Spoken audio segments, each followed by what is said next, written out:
2 hours live cut ஆகிருக்கு.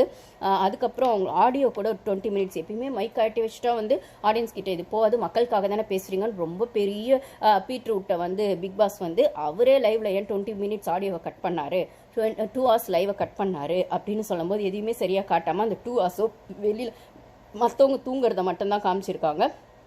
இந்த night நடந்த இந்த ஃபுல் கான்வர்சேஷன் கொஞ்சம் தான் காட்டியிருக்காங்க கிச்சன் ஏரியாவில். அதுக்கப்புறமா வந்து இவங்க தூங்குறத மற்றவங்க தூங்குறத தான் காமிச்சிருக்காங்க, இவங்க 2 பேர் பேசினதை காட்டலை. அந்த டைமில் கன்ஃபெஷன் ரூமுக்கு கூப்பிட்டுருக்கலாம், என்ன வேணால் நடந்திருக்கலாம். அப்போது கமருதீனுக்கான சேனல் சப்போர்ட் கொடுத்து இதை சரி பண்ணுங்கன்னு ஒரு விஷயம் பண்ணும்போது நைட்லேயே இதை பேச்சப் பண்ணி சரி பண்ணிட்டாங்க அப்படின்னு சொல்லும்போது இது எந்த அளவுக்கு பாருக்கு தெரியுமோ தெரியாதோ, ஆனால் கமருதீனுக்கான சப்போர்ட் ஹவுஸ்மேட்ஸும் சரி சேனலும் சரி கொடுத்து அவனை வந்து ஒரு சேஃப் ஜோன்லேயே வைக்கணும், அவனுக்கான டேஞ்சர் ஜோனே வரக்கூடாது, அவனுக்கான நெகட்டிவ் ப்ரொஜெக்ஷனே வரக்கூடாதுன்றதுல இந்த அங்கிள் டிவி ரொம்ப தெளிவாக இருக்காங்கன்னும் போது நைட்டு வந்து பாரு கிட்ட போய் அவன் லிட்டரலாக அவள் பக்கத்துலேயே உட்காந்து அவள் பெட்டில் உட்காந்து அவன் பேசும்போது அவள் சொல்கிறான், வேணாம் எதுக்கு இதெல்லாம் பண்ணுற, நீ எழுந்து போயிடு, எனக்கு பேச இஷ்டம் இல்லைன்னு சொன்னாலுமே அவன் திருப்பி அவள் போகிற அவள் சாமான் தைக்கிற இடத்துக்கு, அவள் தூங்க போகிற இடத்துக்கு, அவள் இருக்கிற இடத்துக்குலாம் அவள் வாழை பிடிச்சிட்டே பின்னாடி போயிட்டு இப்போ நான் என்ன பண்ணால் நீ பேசுவேன் அப்படின்னு சொல்லி அவளை மேனிப்புலேட் பண்ணி மண்டையை கழுவி ஆஃபீஸு பாரு தெளிவான பொண்ணு தான். நான் சொல்கிறேன், எவ்வளோ தெளிவான பொண்ணாக இருந்தாலும் அந்த டாக்ஸிக் லவ்க்குள்ளே அவங்க விழுந்துட்டா எழுந்து வர்றது கஷ்டம். இது ஃபீல் பண்ணவங்களுக்கு மட்டும் தான் தெரியும். நான் அதை ஏன் திருப்பி சொல்கிறேன்னா, என் ஃப்ரெண்டு ஒருத்தங்க இந்த டாக்ஸிக் லவ்வில் இருந்து அவங்களோட எக்ஸ்பீரியன்ஸை ஷேர் பண்ணும்போது தான் நான் நிறைய அந்த சைக்காலஜி வீடியோஸ்லாம் பார்க்கும்போது அது என்ன டாக்ஸிக் லவ், இந்த நார்சிஸ்ட் விஷயங்கள், கிராண்டியோஸ் அப்படிலாம் பண்ணும்போது நான் சொன்ன அந்த 4 டேர்ம்ஸ் தான் என்னோட வீடியோஸ் பார்க்குறவங்களுக்கு தெரியும். லவ் பாம்பிங், ஹூவரிங், டிஃபால்ட், டிஸ்கார்ட், இது 4 தான் அந்த டாக்ஸிக் ரிலேஷன்ஷிப்பில் சுற்றி ரீசைக்கிள் ஆகிட்டே இருக்கும் அப்படின்னு சொல்லும்போது இப்போ அவள் ஆல்ரெடி அவன் மேலே இருந்த அந்த 3 weeks அவள் இருந்தது லவ் பாம்பிங். அவள் கொஞ்சம் நகர்ந்து போகும்போது வேணான்னு சொல்லி நல்ல கேள்வி கேட்டு கொஸ்டின் பண்ணி கேம் ஆடும்போது இவன் பண்ணது டீவேல்யூ பண்ணான்னும் போது அவளை பற்றி தப்பாக சொல்கிறது, அவகிட்ட இருக்க வன்மத்தை, அவன் மேலே வன்மத்தை கொட்டினது, அதெல்லாம் டிவேல்யூ. அவளை வந்து டிகிரேட் பண்ணுற மாதிரி சொன்னது டிவேல்யூ. வியானா கிட்ட பேசினது எனக்கு அரோரா வேணுமா இவ வேணுமா, அரோரா அப்பெல்லாம் பண்ணது டிவேல்யூ. அதுக்கப்புறமும் அவள் வந்து நன்னொல்ல அந்த பொசசிவ்னஸ் நடுவில் வந்து பேச்சப் போயிட்டு இருந்தா. அதை தானே இவன் இன்றைக்குமே சொல்கிறான், நமக்குள்ளே என்ன சண்டை வந்தாலும் வந்து நடுவில் வந்து நம்ம பேசிக்குவோம், சரி பண்ணிக்குவோம், ஆனால் நடுவில் இப்போ சாண்ட்ரா இருக்கிறதுனால தான் இது பெருசாகுது, சாண்ட்ராவால் தான் நீ இப்படி பண்ணுற அப்படின்னு சொல்லும்போது இவன் அந்த தைரியத்தில் தான் அவன் பண்ணுவான். அந்த மாதிரி இருக்கவங்க அதை பண்ணுவாங்க. ஆனால் ஸ்ட்ராங்காகவே இவள் வந்து கேம் ஆட ஆரம்பிச்சிட்டா, வேணான்னு சொல்லிட்டா, டிக்கெட் டு ஃபினாலி ஸ்ட்ராங்காக ஆடி ஒரு டாஸ்கே இவள் வின் பண்ணிட்டா, நம்ம என்ன பண்ணாலும் இப்போ இவன் நம்ம கூட பேச்சப் ஆக மாட்டா அப்படின்ற பட்சம் அந்த இடம் வரும்போது இவங்க பண்ணுவாங்க ஹூவரிங் அப்படின்னும் போது நான் ஒரு வீடியோவே அதுக்கு போட்டிருக்கேன். HWOVERING, இது பேர் தான் ஹூவரிங். இது எப்படின்னா அந்த டாக்ஸிக் லவ்லேருந்து அவங்க அது டாக்ஸிக் லவ்னு தெரிஞ்சு வெளில போயிடுறாங்க, டோட்டலாக திருப்பி இவங்க கிட்ட இவங்க வரமாட்டாங்க, இவங்களோட அந்த கேம் பிளே அவங்களுக்கு புரிஞ்சு போயிடுச்சு அப்படின்னு. இது நான் கேம் பிளேன்னும் போது ஷோக்காக சொல்லலை, ரியல் லைஃப்லேயே நான் சொல்கிறேன். இவங்க பண்ணுற அந்த டாக்ஸிக் லவ்வோட விஷயங்கள் அவங்களுக்கு தெரிஞ்சு போயிடுச்சு. இது ஒன் சைடாக மட்டும்தான் நம்ம லவ்வை கொடுக்குறோம், அந்த சைட்லேருந்து வர்றது டாக்ஸிக், நம்மளை இவங்க யூஸ் பண்ணிக்கிறாங்க ஏதோ ஒரு காரணத்துக்காக, பணத்துக்காக, இப்போ இவன் கேமுக்காக, அந்த மாதிரி ஏதோ ஒரு காரணத்துக்காக, இல்லைனா வந்து அவங்களுக்கான சோஷியல் ஸ்டேட்டஸ்க்காக ஏதோ ஒன்றுத்துக்கு நம்மளை யூஸ் பண்ணிக்கிறாங்க தவிர உண்மையாக அவங்க ட்ரூ லவ் நம்ம கிட்ட காட்டல. ஆனால் நம்ம சைட்லேருந்து நம்ம கொடுக்குறது ட்ரூ லவ், ஒன் சைடாக மட்டும்தான் இது இருக்குன்னு அவங்களுக்கு ஒன்ஸ் ரியலைஸ் ஆகி அந்த ரிலேஷன்ஷிப்லேருந்து அவங்க வெளியில் போகணுன்னு அவங்க நினச்சிட்டாங்க அப்படின்னு சொன்னால், அதை ஸ்ட்ராங்காக ஸ்டாண்ட் எடுத்துட்டாங்கன்னு சொன்னால், இந்த சைடு அந்த டாக்ஸிக் லவ்வை இனிஷியேட் பண்ண அந்த ஆம்பளையோ பொம்பளையோ ஹூவரிங் அப்படிங்கிற ஒரு விஷயத்த பண்ணுவாங்க. அது என்ன பண்ணுவாங்கன்னா, அவங்கள திருப்பி அதுக்குள்ளே கொண்டு வர்றதுக்கு ஒன்று பண்ணுவாங்க. அது காலில் விழுவாங்க, கெஞ்சுவாங்க, மிஞ்சுவாங்க, கதறுவாங்க, என்ன வேணால் பண்ணுவாங்க. அப்போ என்ன வேணால் பண்ணுவாங்கன்னு சொல்கிற இடத்துல தான் இவனும் அந்த தோப்பு காரணத்தை போடுறான். அப்போ நீ வந்து என்கிட்ட பேசணுன்னா நான் என்ன பண்ணணும்னு அவன் கேட்குறப்போ தோப்பு காரணம் போடுறான் அப்படின்னா, ஜஸ்ட் ஒரு தட்டினோன்னே ஈகோ ஹிட்டான அவன் 10 பேர் முன்னாடி நான் அடிச்சிட்டா கேமரா முன்னாடி எனக்கு அடிச்சது எனக்கு அசிங்கமாக போச்சுன்னு வினோத்துக்கிட்ட கூட சொன்னாவன் இப்போ இப்படியே அவன் முன்னாடி தோப்பு காரணம் போடுறான் போது அவனுக்கு அந்த தேவை இருக்குது. ஸோ அவங்க தேவைக்காக மட்டும்தான் அதை செய்வாங்களே தவிர அந்த ட்ரூ லவ்க்காக செய்ய மாட்டாங்க. இல்லை ஆப்போசிட்டில் இருக்கவங்க ஹர்ட் ஆயிருக்காங்க, நம்ம தப்பு பண்ணியிருக்கோம், அதை சரி பண்ணுறதுக்கான ஆப்பர்ச்சுனிட்டியாக அதை யூஸ் பண்ணிவிட்டு திருப்பி அந்த தப்பை பண்ணாமல் இருக்கணுன்றதுக்காக அவங்க பண்ண மாட்டாங்க.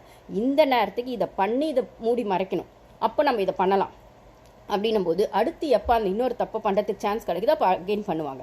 ஸோ இவங்க கேட்குற சாரி அடுத்து என்ன தப்பு பண்ணலான்றதுக்கான சாரியாக இருக்கும்.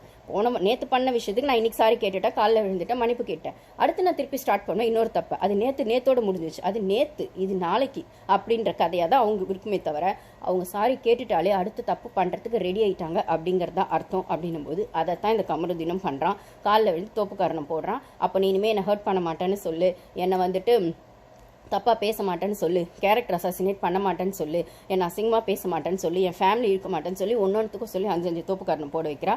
அகைன் அந்த அன்வான்ட் டச் வருமா, அதில் உன் தப்பு தானே இருக்குது, அதுக்கு போட மாட்டேன்னு அவன் சொல்கிறான். ஸோ எப்படியோ ஒன்று இந்த அங்கிள் டிவி வந்து அவங்கள நைட்டு பேச்சப் பண்ணி விட்டுட்டாங்க. அதாவது பேச்சப் பண்ணி விட்டுட்டாங்கன்றதை விடவும் பாரு வந்து இந்த விஷயத்த வீக்கெண்டில் எடுத்து அட்ரஸ் பண்ணக்கூடாதுன்னு அவன் மூடை சட்டில் ஆக்கி விட்டுட்டாங்க. விட்ட உடனே தான் இவன் என்ன பண்ணுறான், சாண்ட்ராக்கு எதிராக மறுநாள் திரும்புகிறான். ஸோ இவனோட டார்கெட் சாண்ட்ராவும் தான் பாருவும் தான். ஆனால் பாருவை டேரெக்டாக அட்டாக் பண்ண இவனுக்கு தைரியம் இல்லை, சாண்ட்ராவை அட்டாக் பண்ணவும் தைரியம் இல்லை. அப்போ இந்த கோல்முட்டி வேலையாக என்ன பண்ணணும் அப்படின்னும் போது பாருவை டார்கெட்டாக டாஸ்கில் அட்டாக் பண்ணி பார்க்குறா. அவள் டவுன் ஆவான்னு இல்லை, அவள் இன்னும் வீரியமாக எழுந்து வரா. அது சாண்ட்ராவோட சப்போர்ட்டிவமாக தான் இருக்கும். ஏன்னா நான் ஆல்ரெடி சொன்ன மாதிரி அந்த அன்வான்ட் டச் விஷயத்தில் ஒரு அக்காவாக இருந்து அவள் நிறைய பாரு பற்றி அவளும் பின்னாடி பேசியிருக்கான். நான் இல்லைன்னு சொல்லவே இல்லை, இன்ஃபேக்ட் பாரு வச்சு கேம் ஆடுறான்னு கூட சொல்லியிருக்கேன். ஆனால் அந்த பர்டிகுலர் விஷயத்தில் அவனுக்கான அந்த டாக்ஸிக்கை வந்து ரொம்ப கிளியராக ஒரு அக்காவா, ஏன்னா அவளுக்கான எக்ஸ்பீரியன்ஸ் இருக்குது மேரேஜ் லைஃப்பில். பாரு விடவும் அவளுக்கான அந்த எக்ஸ்பீரியன்ஸ் மேரேஜ் லைஃப் ஆம்பளைங்க எப்படி இருப்பாங்க இப்படிப்பட்ட, ஏன்னா அவளும் லவ் மேரேஜ் பண்ணியிருக்கா. அப்படின்னு சொல்லும்போது எந்த மாதிரி விஷயங்கள் வந்து பொண்ணுங்களுக்கு ஹர்ட் ஆகும், எந்த மாதிரி விஷயங்கள் பொண்ணுங்களை வந்து டக்குன்னு சட்டில் ஆகிடும், எதுலெல்லாம் பொண்ணுங்க எமோஷ்னலாக பிரேக் ஆகிடுவாங்க, இல்லை அந்த எமோஷ்னலில் ஆம்பளைங்க எப்படி யூஸ் பண்ணுவாங்க, இல்லைனா சொசைட்டியில் ஒரு பொண்ணுக்கான எமோஷ்னல் எப்படிலாம் பயன்படுத்தப்படுது, தப்பாக பயன்படுத்தப்படுதுன்றதுன்னா அவங்களும் மீடியாவில் இருந்திருக்காங்கன்னு சொல்லும்போது அந்த நாலேஜ்லாம் வச்சு ஏதோ ஒரு இடத்துல தான் கமருதீன் சரி இல்லைன்னு இந்த கேம் முடிஞ்சு வெளில போனப்பறமா உன் லைஃப் பற்றி யோசி, உன் லைஃப்பில் அவன் வேணுமான்னு யோசி இன்டெரக்டாக அவள் சொல்லிட்டு இருக்கான்னு சொல்லும்போது இது ஏதோ ஒரு இடத்துல அவனுக்கு வந்து இவ கூட சாண்ட்ரா கூட பாரு இருந்தால் அவள் கேம்லேயும் ஷைன் ஆகிடுறா, நம்மளையும் நம்ப மாட்டேங்கிறா, இல்லை நம்ம பண்ணுற தப்பை பாரு கண்டுபிடிச்சிட்றா. அப்படின்னும் போது அந்த இடத்துல இவங்க 2 பேரையும் பிரிக்கணும்னா நேற்று டாஸ்க்லையுமே நீங்கள் கவனிச்சிங்கன்னா அந்த கோல்டன் பால் டாஸ்கில் அவள் வந்து கோல்டன் பால் பாரு வச்சுக்கிட்டு சாண்ட்ரா பாதி எடுக்க போகிறேன்னு சொன்னால் க்ளோஸ் ஃப்ரெண்டா அப்படின்னு இவன் உசுப்பேற்றி விடுவான் கமருதீன். அப்போ வந்து சாண்ட்ராவும் சரி பாருவும் சரி அது கேம் ஸ்போர்ட்ஸ்மேன்ஷிப், நாங்கள் அதை கேமாக பார்த்துக்கணும், நாங்கள் ஸ்போர்ட்டிவாக எடுத்துக்கோன்னு சொல்லி சாண்ட்ராவும் சொல்லியிருப்பாங்க, பாருவும் சொல்லியிருப்பாங்க. அதே இவனுங்க தான் மாமா மச்சான் மாதிரி இவனும் வினோத் அட்டாக் பண்ண மாட்டான், வினோத்தை கமருதீன் அட்டாக் பண்ண மாட்டான், ஃபேவரேட் பண்ணுவான். அதே மாதிரி சபரியும் விக்ரம் அட்டாக் பண்ண மாட்டான், விக்ரமும் சபரி அட்டாக் பண்ண மாட்டான், இவனுங்க ஃபேவரட்டிசம் ஆடுவானுங்க. அவங்க கேமுன்னு வந்தால் பாருவும் சரி சாண்ட்ராவும் சரி எல்லாரும் தான் அடிச்சு விடுவாங்க. முக்கியமாக சாண்ட்ரா ஆடுறதையும் இல்லை பாரு ஆடுறதையும் அவங்க ஸ்போர்ட்டிவ் நீ ஏன்டா நடுவில் போகிறேன்னா இவங்க 2 பேரும் பிரிக்கணுன்றதுல தெளிவாக இருந்தான். அந்த ஸ்கெட்சை போட்டான், அந்த ஸ்கெட்சை போடுறதுக்கு முதல்ல பாருவை தன் பக்கம் வலிக்கணும், அதுக்கு பாரு ட்ராப் போடணும். அப்படின்னும் போது அந்த ட்ராப்புள்ள பாரு மறுபடியும் மாட்டிட்டானும் போது அவள் கேமை லூஸ் பண்ணுறா அப்படின்றது நல்லாவே தெரியுது. இவ டைட்டில் வின்னர் ஆகிறாளோ இல்லையோ ரன்னராச்சும் ஆகுவான்னு பார்த்தேன் நான், ஏன்னா ஓட்டிங்கில் செகண்ட் பிளேஸ் இருக்காளேன்னு. ஆனால் இந்த கமருதீனுக்கு திருப்பி ஸ்பேஸ் கொடுத்தான்னா இவ டாப் 3லேயே வருவாளான்னு எனக்கு தெரியல. திருப்பி நம்ம பாருக்கு முட்டு கொடுக்கறது நம்மளோடது எனர்ஜியோ இல்லை நம்மளோடது முட்டாள்தனத்தையும் தான் காட்டுதோன்னு எனக்கு தோணுது. ஸோ இதுக்கு மேலே வந்துட்டு அவளுக்கான விஷயங்கள் அவள் தான் டிசைட் பண்ணா, அது அவள் சாய்ஸ். அவள் லைஃபே அவள் கோட்டை விடுவாளா இல்லைனா வந்து இந்த கேம்காக அவள் வந்து முழிச்சுப்பாளா அப்படிங்கிறது எனக்கு தெரியல. ஆனால் ரன்னர் ஆகிற வாய்ப்பு ஆப்வியஸாக அவள் டைட்டில் வினர் ஆகிறாலும் இல்லை ரன்னர் ஆவான்னு எனக்கு ஒன்று தோணிட்டு இருந்துச்சு. செகண்ட் பிளேஸில் இருக்க ஓட்டிங்கில் இதே மாதிரி டிடிஎஃப்ல ஸ்ட்ராங்காக கொடுத்தா, முக்கியமாக எப்போ ஹவுஸ்மேட்ஸுமே இவளுக்கான சப்போர்ட்டை கொடுக்குறாங்க, வெளில ஆடியன்ஸுமே கமருதீன் தப்புன்னு புரிய ஆரம்பிச்சதோ திருப்பி போய் இவங்க பேச்சப் பண்ணது வந்து அவன் கேமை வந்து ஆல்ரெடி அவன் கேம் டவுன் தான். இப்போ அவனுக்கு என்ன தோணுன்னா நான் எப்படி டைட்டில் வினர் ஆக போகிறதுன்னு எனக்கு தெரியும், நீ ஆகக்கூடாது. இதை தான் அவன் நேற்று கேம்லேயும் பண்ணியிருப்பான், டாஸ்க்லேயுமே.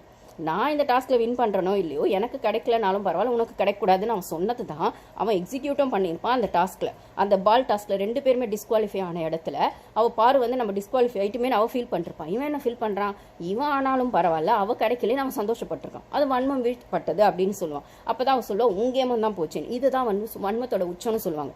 எனக்கு ஒரு கண்ணு போனாலும் எதிராளிக்கு 2 கண்ணு போனோம் அப்படிங்கிற மாதிரி ஒரு விஷயம் இருக்கும் இல்லைங்களா.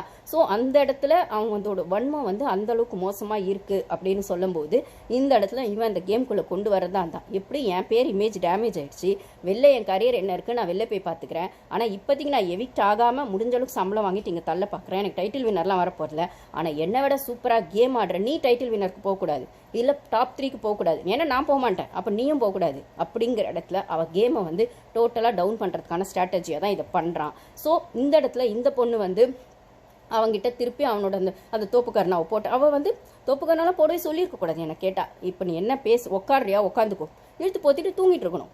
நீ என்ன சாமான் தைக்கும்போது நாங்கள் வந்து உட்காரியா நான் என் வேலையை முடிச்சுட்டு நான் பாட்டு கிளம்பி போகிறேன் பேச மாட்டேன்னு ஒரு ஸ்டாண்டு எடுத்துருக்கணும். ஏன்னா அந்த வீட்டில் அந்த டாக்ஸிக் லவ் பொறுத்த வரைக்கும் ஒரு விஷயம் தாங்க, இது வந்து அழகாக நேற்றுக்கான விஷயங்கள் இதில் வந்து பாரு சொல்லியிருப்பா சாண்ட்ரா கிட்ட. நான் இந்த வாரம் அவங்ககிட்ட பேசாமல் விட்டுட்டேன்னா அதோட அதை நான் கட் பண்ணிடுவேன். எனக்கு ஒரு வீக்னஸ் இருக்குது. நான் என்கிட்ட யாரை எமோஷனலாக ப்ளே பண்ணிட்டாங்க செஞ்சாங்கன்னா அந்த கோவத்துலேருந்து நான் வெளில வர கொஞ்சம் டைம் எடுக்கும். ஆனால் அந்த டைம்குள்ளே திருப்பி அது பேச்சப் ஆயிடுச்சுன்னா நான் ஈஸியாக போய் மிங்கிள் ஆயிடுவேன். அவ்வளோ ரொம்ப மைண்டில் வச்சுக்க மாட்டேன், மனசில் வச்சுக்க மாட்டேன். அதை தான் நிறைய பேர் யூஸ் பண்ணுறாங்க. அது நான் லைஃப்பில் நிறைய அந்த மாதிரி டாக்ஸிக்காக பார்த்துருக்கேன் போது எனக்கான வீக்னஸும் அதுதான், ப்ளஸ்ஸும் அதுதான். நான் டக்குன்னு போய் மறந்துட்டு பேசிடுவேன், அதை பெருசாக்க மாட்டேன். ஸோ நான் வந்து கமருதீனோட விஷயங்களை மைண்ட்லேயே வச்சிருந்து, அவன் பண்ண விஷயங்கள் மைண்டில் வச்சிருந்து